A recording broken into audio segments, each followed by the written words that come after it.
Welcome to Hanging in the Hideout. Welcome back. If you're returning, thank you so much for your loyalty. Today, we're going to do something a little different. I don't have any guests or anything for today. I've been extremely busy going to training for a couple weeks now and having family in town. So I haven't been able to record. So we'll get back to the guests in a couple weeks here. Until then, we're going to do something a little special. Maybe a little Q&A type thing, the questions I've gotten just being on the streets. I'm a 20-year police officer, currently full-time employed. But in that, I get asked questions and whatnot, and I'm going to answer a few of those, kind of walk through the process of being hired into being a police officer. And also, I'm going to do a little edition of Hollywood's Top 3. That's going to be the top 3 laws that annoy the hell out of me that people don't pay attention to, and the top 3 things just in life that irritate me. Now, I may sound negative, but if you're a cop, and you're not negative after 20 years, you're doing something wrong, or you're in a great city. I'm in a great city, and I don't think I'm doing anything wrong, but I got kind of a negative outlook on a lot of things, which affects things. So we'll get into that. So let's start this off with, so you want to be a cop. With that said, a lot of myths are that you can be hired into being a police officer directly into SWAT or detective or something, some specialized position. Guess what? Doesn't happen. Nationwide that I'm aware of, and I've just this past week met people from California, New Mexico, and a lot of Texas areas. You cannot just get hired into being a detective or SWAT. Think about it. Just think about it. How would you go about kicking in doors on a SWAT team and you don't know anything about the Fourth Amendment? You don't know anything how to apply it? Deadly force. Come on. 10 years, SWAT. Okay? I know what the hell I'm talking about. You're not going to get hired right in. You got to learn things, how to be a cop first. Detective, way more in depth. 8-year detective. Okay? It takes a lot of knowledge on Constitution, statutes, and whatnot to enforce laws in a different way. Because you're enforcing laws like there's street cop level, where you're arresting people and whatever, and then there's the detective, which is going through the mashed potatoes and the gravy just of law and making a meal of it. That means taking it to prosecution, making a good case. Crappy cases get thrown in the trash. Good cases go to prosecution and they get convicted. Been to court twice on all my cases in 8 years because if you make a solid case, you don't go to court. Thank you for everybody for saying guilty. Anyway, with that said, that is one of the biggest things that I hear. Like, oh, I want to become a SWAT officer. Well, you got to do the time on the streets. Shift work. Be ready for it because you don't get holidays off. I mean, your more senior officers are going to put in requests for vacation for holidays and whatnot. You got a minimum staffing you got to meet.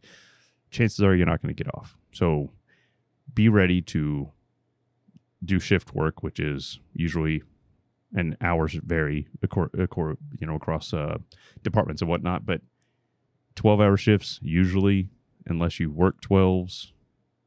I mean, not 12s. They're all different. Hours are different. But usually it's going to be a set shift, and you bid those shifts based on seniority. So your more senior officers are going to pick whatever they want first. So if they want all days, you're going to end up nights. So be ready for that. That's one thing that I think a lot of people don't take in consideration when getting in this field is that it dictates your life by the freedom, the time you have off. So please, if you don't like shift work, it's not going to work for you because the department's not going to make their schedule work around you. With that said, on to the next one. Oh, dealing with people in a different way. So you meet some guy you don't like or whatever. Okay. Get ready because you got to deal with those people. You have to talk to them. You have to be professional. You may irritate the crap out of me, but you'll never know it. I will be professional and represent my department the best I can. You may be just a Karen or a Kevin and just let me have it about your neighbor planting roses you don't like. And there's not a damn thing I can do about it. But I'm going to listen to you.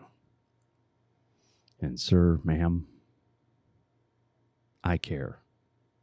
Because if I didn't care, I'd be a Karen or a Kevin.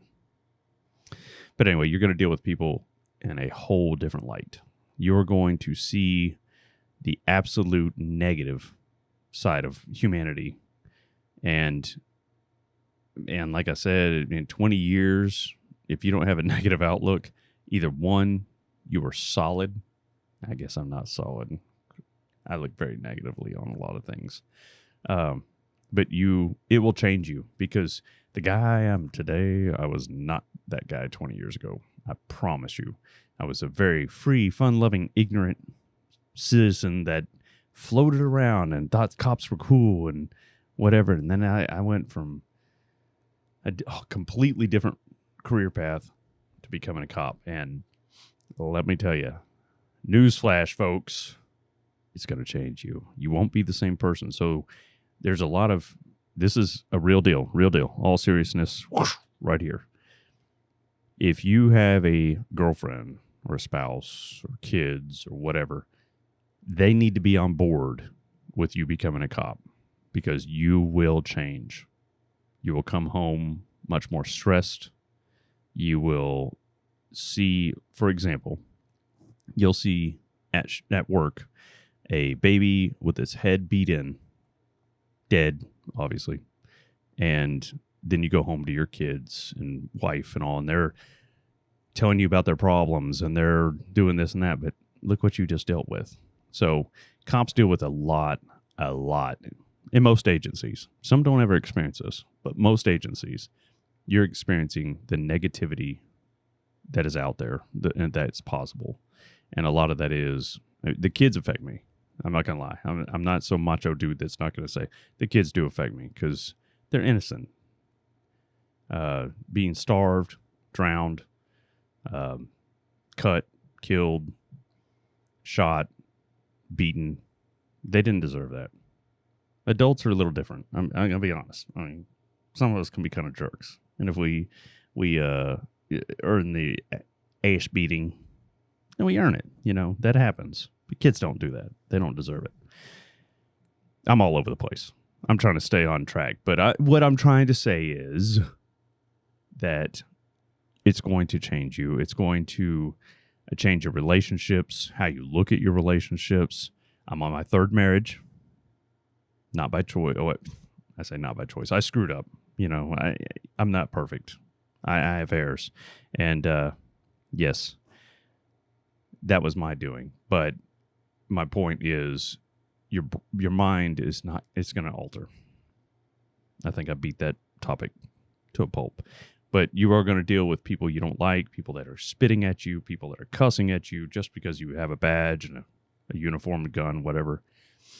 And you got to be professional. If they didn't earn your response, a physical response, they're not going to get it. Words, what is that? Sticks and stones may break my bones, but your words will never hurt me. Oh, they hurt. They hurt me so bad. You see that pain?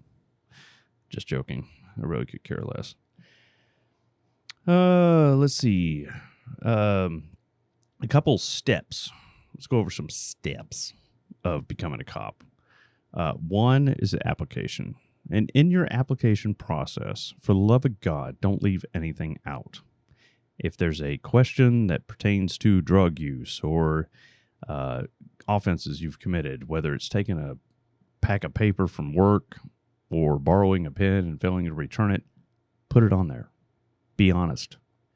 I'd rather see an application, and I've been on the background history before, team or whatever you want to call it, and you sit there and you look and you're like, hey, this dude's even bringing up that he borrowed a pen from a friend and failed to return it. Wow. If he's going to expose that, that's pretty good, right? Yeah, let's be honest. Because this job, you're going to have thousands of dollars passing through your hands, lots of dope, people's personal property, cell phones, you name it, whatever. You're going to have everything that you could just, temptation, look, I could just pocket this, which a lot of, not a lot. Cops do it. Dirty cops do it. And there's bad cops. There's bad everything in every profession. But you're not going to do it. And you're going to be like me. You're going to have that little person sitting on his shoulder. The little devil doesn't exist with me. I got a little angel over here who that's a good boy. I'm glad you didn't take that $40,000 you just found. Because I'm going to turn it in as evidence, right? You're selling dope. It's a lot of dope money. I'm going to make sure you go away with it and say, here's your profits, and let the state seize it. Anyway, my whole point is be honest. Fill out that application. Don't leave anything blank. I know in our personal application, it says no blanks. So if it asks a question, it wants a damn answer. And you're going to fill out that answer. And you're going to fill it out honestly, right? Cool. After that, if you kind of make it through the background check, because we do an extensive background check, and we call your ex-girlfriends, your mom, your dad, your family. Yeah, they can all, he's such a great boy. He is so nice. Whatever. I'm going to dig deeper than that. Social media, even if you deleted the post, we're going to be there digging. We're going to be like, what's this fool up to? Oh, there's another girlfriend he didn't talk about. He didn't put her on the background check. Stuff like that. We're going to find out. We're going to call. We're going to find out. You don't have to give us a phone number. We'll find it. We're the government. Yeah, that was kind of scary. So we do an extensive background check. If you filled out your application correctly and it's all truthful, and your background check comes back acceptable, then you get an oral board exam meeting, an interview. Let's just call it an interview, just for simplicity. So you do an interview. I don't think the chief sits on it. I can't remember. I've been on a few. And when you do that, we go through your application. We tear it apart in front of you, asking you all kinds of questions that we came up with on that and the background information we found. Then we drill you. Oral board and drilling. I mean, these are the terms that are used. I don't know what to say. See, that's another thing that will happen to you. You start thinking different. But anyway, clean thoughts. So we drill you on everything you put on there and everything we found out. And when you sit down for your oral board, for the love of God, don't try to impress us. Okay? Or whoever. Wear a nice outfit, preferably a suit. Get your damn haircut. Don't have candy or gum in your mouth. Sit your ass there and stay sharp. Okay? Don't fidget your fingers. Try not to sweat. It's nerve-wracking at first. I get it. We see nervousness, but it goes away after about 5-10 minutes because they realize, I'm not going to get shot at in here. But the whole point is just chill. Answer the questions. Don't forget, sir, ma'am, things like that. Might be helpful for you because it's respectful, right? Mm-hmm. And then answer truthfully. And if you don't know, say you don't know. Don't make up crap because this is not a regular interview. This is all about, can we trust you? Are you being truthful? And are you going to be a good cop? Because we can sense it. After, it's weird because as soon as someone sits down, I'm like, nope, doesn't have it. Or, yeah, good to go. Or we can make him or her a cop. So you do have that. Then if you pass your application, your background check, your oral board, then you have the polygraph. You go and everything in your application, all this drug usage and thefts and whatever your past, you get hooked up to a machine and you have to answer those questions again to make sure you were telling the truth. Are they 100%? No. I mean, you can Google it. It's like 80, 90% accurate, but it does eliminate people. And that's a good thing because if they're eliminated, they ain't worth it.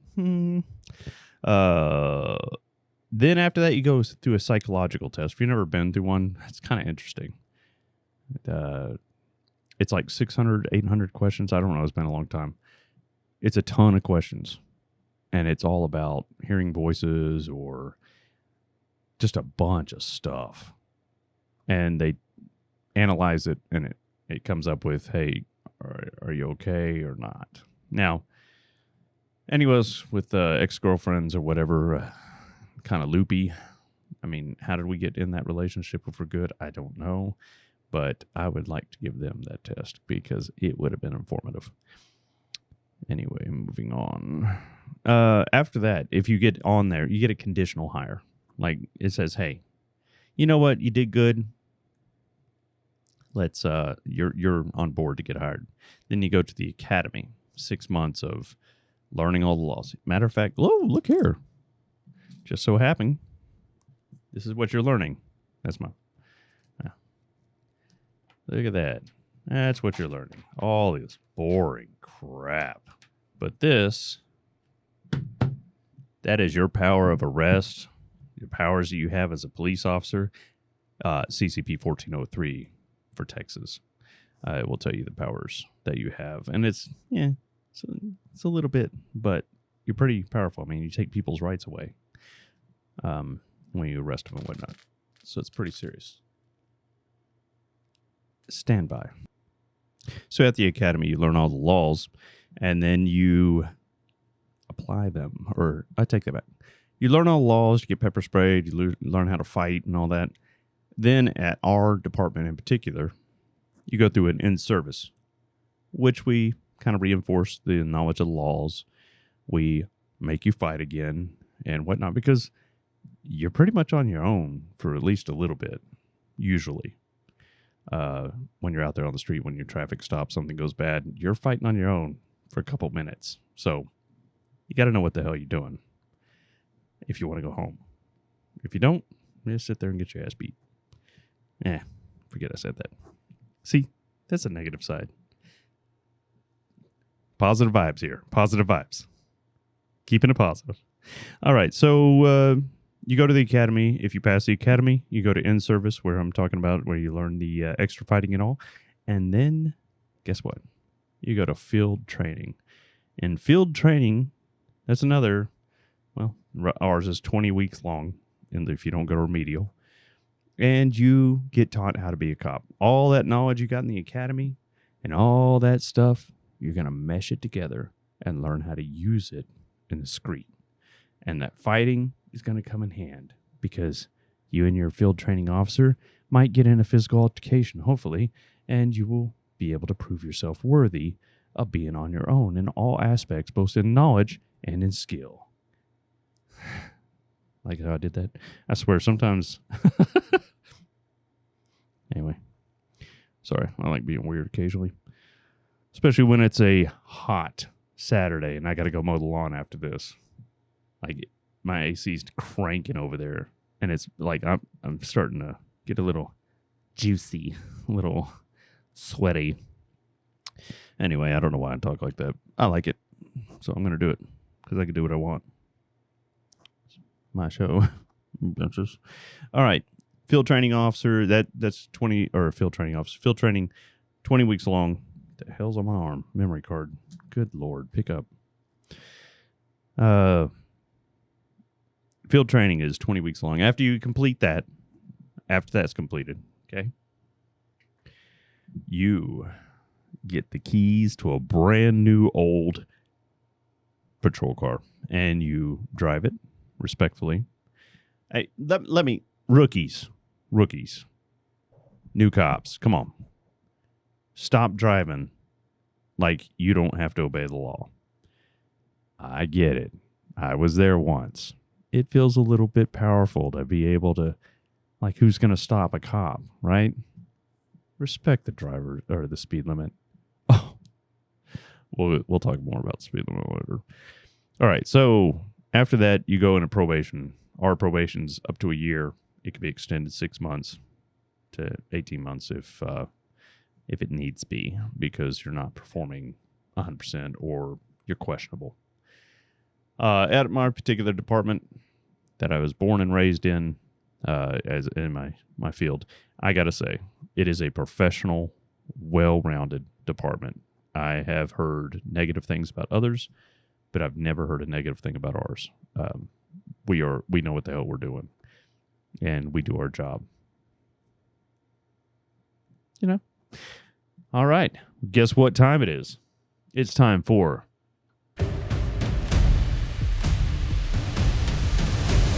Hollywood's Top 3. Damn, that felt good. Hollywood's Top 3 laws that people ignore that drive me insane is 1. When you're passing an emergency vehicle. Yes, this law pertains to other vehicles, not just cops, but I'm a cop, and your ass needs to slow down. When a police officer or fire department, blah, blah, blah, blah, blah, is on the shoulder or whatever, have someone pulled over and the lights are going, your job by law is to get the hell out of the lane next to them. First step, get the hell out the lane next to him or her. Come on, him's a generality. I'm not going to do the him or her thing. Him being the police officer, could be a girl, whatever. Get out of the lane. 2, if you cannot get out of the lane, which I understand happens, I've been stuck in that position. When I see a cop and I can't get out of the lane, slow down. 20 below the posted speed limit. 20 miles an hour below the speed limit. Not increased speed. For the love of God. So, if it's 50, you go, it's 30. It's not that hard. If you have a hard time subtracting 20 from 50, just do the 2 and 5. Then it's a single digit. 3. 30. Just add the 0 at the end. 30. Okay? If the posted speed limit is 20, of course you're not going to stop. You go 5 miles an hour. 5. So if you're in a school zone and cop has someone pulled over for speeding in the school zone, go 5 miles an hour. You're done. You're good. Y'all please remember that. It can save lives. That's the whole reason that law got put into effect. Jesus. Anyway. Stay positive. All right. The left lane on the highway is for passing only. It's not for I'm just going to drive down it. Some people refer to it as the hammer lane. The fast lane. You can call it the fast lane if you want. There are semis and people that like to drive 65 in a 75 mile an hour zone. They're usually in the right-hand lane, the slow lane, whatever you want to call it. If you're in the left lane, you can't speed, but you can go 75 or whatever the posted speed limit is, and you're probably going to pass people. Once you pass them, get your ass in the right lane. It's that easy. If there's no one in front of you in the right lane, you don't have no worries. You're still traveling at whatever speed. Just stay the hell out of the left lane. I'll pull your ass over. Why? Because it's a law. It's the same as any other law. Littering, defecating in public. I mean, it's a law. And I'll be there. Got me some dope several times with that law. All right. And let's see, my number 3 is the speed limit. It is not a suggested speed. It says speed. And that second word underneath there is limit. Speed limit. I had a guy actually complain that he got a ticket for going 7 over when it's a suggested speed. He's allowed to go 10% over. Where the hell does it say that? Where does it say 30 speed limit, 35, plus 10 miles or 10% if you want it? Like, what is going on? Is humanity honestly getting that dumb? Limit. That's like saying, hey, there's a sale and it's limited 2 per person. Are you going to grab 3 or 4? No, because it won't sell it to you. It's not a suggested, well, I can get 10% more. Come on. What the hell?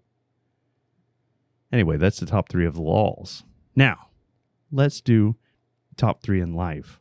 God, I sound kind of like I kind of sound like a Kevin right now. I'm gonna be honest, but I really don't care because it's my show, right? TikTok posts that last forever, and you never get to see the result. Like, thank you for wasting my 5 minutes. I'm sitting there like, oh, this is a pretty cool project this guy's working on. But it ends before it even shows you the end product. And it's not like a editing issue. It just stops and starts over. You could tell they cut it. Like there was never an end. What the hell, TikTok poster person? You'll never... I won't watch one of your videos again. You better end that damn video. And in that video, it better see the result. I ain't threatening you. I'm just telling you. Unsubscribe.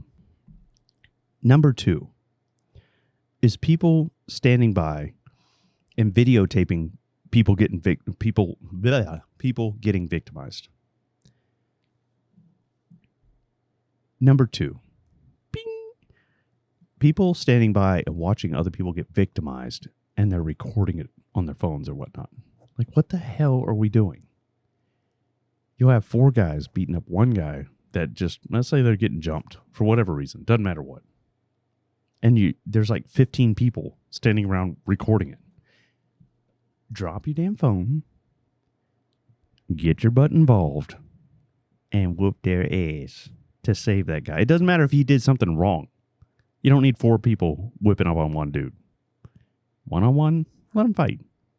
4-on-1, probably not going to win unless he's some martial arts expert or karate. Maybe he's a karate kid. I don't know.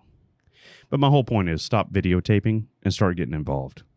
You'll help out so many more people that way. But that's another thing. And kind of related, number 3 is people staring at their cell phones when they should be relating to other people. Happens at my house. Happens at people. I will go on like a date with my wife and I'll look around and there's people. I mean, it looks like they just met. Like this is their first date. Maybe it's not going well. But everybody's staring at their phones. No one, I mean, people are talking, but it's a 50-50 split. You got parents talking, kids sitting on their phones, or people on a date staring at their phones, not talking. It's just like, what? It's a cell phone. Put it, watch this. Oh, I hadn't looked at it once.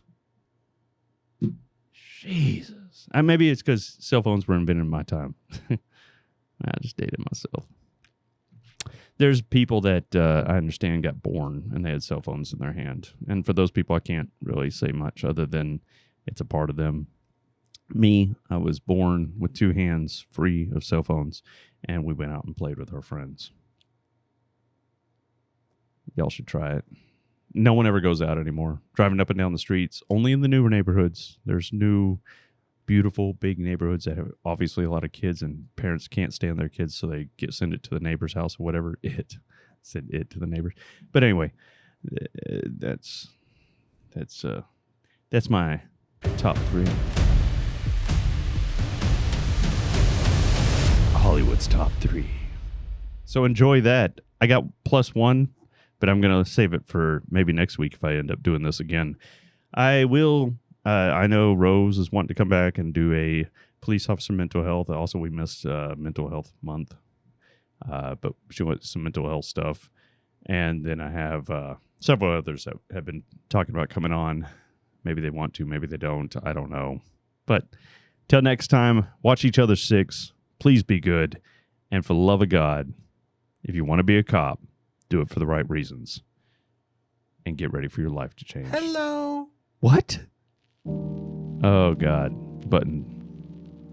This one makes me sad.